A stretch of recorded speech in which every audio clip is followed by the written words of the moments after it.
During these uncertain times, concerns about mental health are rising as we continue to see how real depression and anxiety are for many people, many of whom deal with their problems alone. Carrie Watley from the Equine Therapy Group joins us now to share with us some signs that it might be time to seek outside help. Carrie, thanks so much for being with us. Such an important topic. What are some of the signs that it may be time for a person to seek that outside help?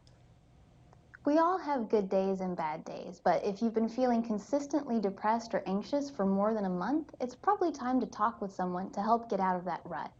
A lot of the times people won't seek help because it's not as obvious as something like a broken leg. You can't just tell right away that someone's anxious or depressed, but you can always see the effects of anxiety or depression. So things like procrastinating, being more irritable than usual, having trouble sleeping.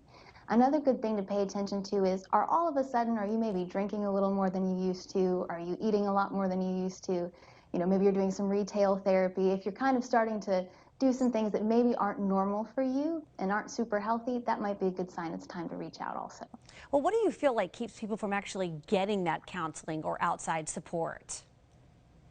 Well, there's a few things, but a big one in our area in the South is that there's this pull yourself up by your bootstraps mentality.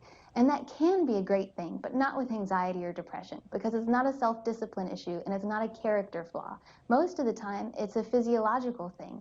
And so giving yourself permission to take care of yourself is important. No one would ever look at someone who has diabetes and tell that person, you know what, it's actually all in your head.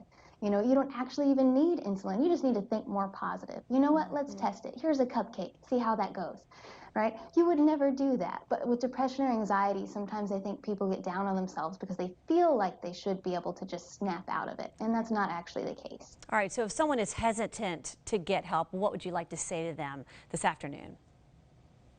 The main thing I would say is try some counseling or therapy. If you've been down for a while, it's so worth it. As a counselor, the main thing I hear from people I work with after a couple sessions is, I wish I had tried this sooner. And that's because all therapy is new tools for your toolbox or new skills for old problems. And anxiety and depression, they've been around for a while, so if you're feeling bad, there's no need for you to keep feeling bad. So go ahead and reach out for some help. Some great advice. Carrie Watley with the Equine Therapy Group. Thanks so much, Carrie.